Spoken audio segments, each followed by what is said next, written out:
All right, in this video, I'm going to be walking you guys through the practice quiz that you were assigned. This quiz looks exactly like the quiz you're going to take for real next lesson, just with the numbers changed up. So I super encourage you guys, when you're doing that real quiz, if you come to a problem you don't remember, watch this video again and just watch how I explain the problems. Number one on this paper is going to be like number one on your quiz, and so on. So our first problem right here is asking us to simplify. They all are actually. And on this example, what I'm going to do is factor everything that I can in my fraction. Top doesn't factor, nothing you can do with an x minus 4, but the bottom, I can do some magic numbers. And as I always tell you guys, you're quite good at magic numbers now. I shouldn't have to break down every little step, so I'm just kind of working it out right here to see what I end up getting. So it looks like this is going to be a 2x plus 3 and an x minus 4. That was magic numbers for this guy right here on the bottom of my fraction. So my top is going to stay the same. I didn't do anything with x minus 4. The bottom turned into these two parentheses here. So I'm going to have a 2x plus 3 and I'm going to have an x minus 4. And as luck would have it, one of your parentheses is an exact match. X minus 4 matches with x minus 4. They're going to cancel each other. So all I have left is a 2x plus 3, but it's on the bottom of the fraction. Most common mistake is I'll have people write their answers just 2x plus 3, but it should be a 1 over 2x plus 3 for our final answer. Moving on to number 2, we can't do magic numbers on this guy right here, but we can do a GCF. I can pull a 2 out of 8 and 10. I can also take away 5 x's from both 6 and 5. So if I do that, this is going to turn into a 4x for that first guy, 8 divided by 2, and then 6 minus 5. And my second guy is just going to be negative 10 divided by 2, which is negative 5.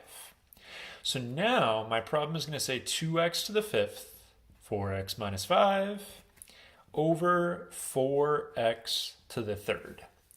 Now there's not something exactly the same that we can cancel. Like on the last one I had a parenthesis that was the same, but I can reduce this outside part and outside part right here because there's no pluses or minuses on those terms. So if I set that up, all that's going to happen, my 4x minus 5 is not going to change. That is unaffected by the reducing. 2 over 4 is going to make a 1 over 2. And if it's 1, you don't have to write it.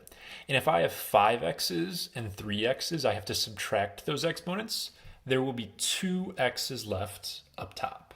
So this in blue is my simplified answer on number 2. Then we moved in to problems with multiplication and division. And remember the rule for this. Once everything is nicely factored, I got a bunch of sweet parentheses right here. You look for something that is the same on the top and the bottom. Same fraction or different fractions is okay. So I see x plus 5 up top over here. That's going to cancel with this x plus 5 on the bottom. If I have x minus 1 squared, that means there's really 2 of them. I like to write them out twice so it's easier to see. So I have 2 of those guys there. And I do have a matching x minus 1 that I can cancel out. Over here I have x plus 3, but that will not cancel with an x minus 3. Those aren't the same thing. So that's everything that crosses out. After you cross stuff out, you just rewrite what's left over. Well, up top, it's just the x plus 3. And on the bottom, I have an x minus 1, and I have an x minus 3. And that's a final answer. These problems aren't so bad. You just slash stuff out that's the same. You write down what's left over. So this is going to be our answer for number 3. Number 4 is a division problem, and it's also a little bit more annoying because they didn't factor it for us like this one. So what you would need to do is 2 things. First of all, I'm going to go ahead and flip this guy over. I'm going to change it to multiplication. My second fraction has to flip. So it's going to be x plus 4 and 9x minus 27, and then I can ignore that. So I flipped it over first. Now I need to factor stuff. So on these first 2 guys here, I can pull a 6 out. And if I take out 6, I'll have 2x minus 3 left over. On this guy, I can take out a 4, and I would have x plus 4 like that.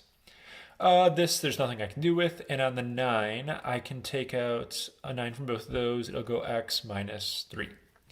Now I could take the time to rewrite them in like one fraction, sort of like here, but I'm gonna go ahead and get straight to the canceling.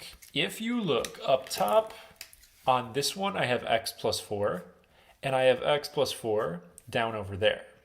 These almost match, but this is a 2x minus 3, does not match with an x minus 3, so those have to stay. And that's the only thing that cancels straight up. So I'm just going to rewrite what's left now. I have a 6 and a 2x minus 3 up top, nothing left over here. So that's all for the top. The bottom I have 4, but I also have a 9. So 4 times 9 make 36, and there is still a parenthesis of x minus 3.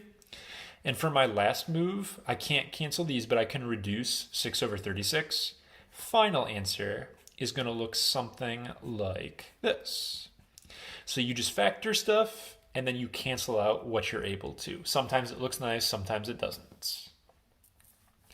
So we're moving on to the next assignment, which was adding and subtracting with fractions involving variables. If the bottom is already the same, it's very easy. You're going to keep your denominator the same, so it's still going to be over x plus 7. Then you just do combining like terms up top. The only thing to remember is if it's a subtraction, you have to distribute it. So this is going to be negative 4x squared, positive 11x, negative 7. Then it's easy. Combine like terms. 9 minus 4 is a 5x squared. Negative 3, positive 11 is going to be positive 8x. And then 1 and negative 7 make a negative 6. And this is a totally good final answer. So, number 6 has a problem where the bottoms are not the same. If the denominators are not the same, you have to get a common denominator. The way you do that is you choose the other denominator and do it to the fraction, both parts. So for my first guy, I look over here. I see x minus 3. So that is what I'm going to do to both of these. X minus 3 to both. Now the bottom part, I do not have to FOIL. You can if you want to. But I'm just going to leave the bottom with parentheses. That's totally cool. The top, I have to distribute. So I'm going to get 4x and I'm going to get minus 12. So I do an x minus 3 to both of these. Have to distribute, don't have to. Then I go over to fraction number 2. And on this one, I'm going to do a 2x plus 5 and a 2x plus 5. Always look at the other bottom. Well, my bottom is cool. I'm just going to go x minus 3, and I'm going to go 2x plus 5. On my top, I have to distribute my 10. So I'm going to have a 20x and a 50. And then for my final answer, now that my bottom actually is the same thing, I'm just going to keep that the same. So I'm still going to have x minus 3, 2x plus 5. But up top, I have to combine like terms. That'll make 24x, and that is a plus 38. So that would be a final answer. And now our final two problems here in our most recent lesson. Remember that on this sort of problem, when it's an equation, the best way to do it is to multiply by the least common multiple, the LCM. So I have to look at a 15, a 6, and a 5. All of those numbers go into 30. Okay, so that is going to be my least common multiple. So what I'm going to do is distribute 30 to each term. So if I do this first one, 30 times x, 30x, divided by 15, makes a 2x on the first piece. 30 times 5 is 150. 150 divided by 6, don't know that off the top of my head. So what I'm going to do is I'm going to divide first because it's easier. 30 divided by 6 is 5. 5 times 5 is 25. So you can do the divide or the multiply first. It doesn't actually matter. You get a 25 for this guy. And then on the last guy, 30 times 11, so I'm going to do 30 divided by 5, which is 6. 6 times 11 is 66. And then once I get to right here, I'm in easy mode in terms of solving. Now I just do regular algebra. So if I subtract my 25, I'm going to have 2x equals, I believe that'll be a 41 on this side. And then I just divide by 2. So I'm going to get 41 over 2. Fraction is fine. You can make that a decimal if you prefer.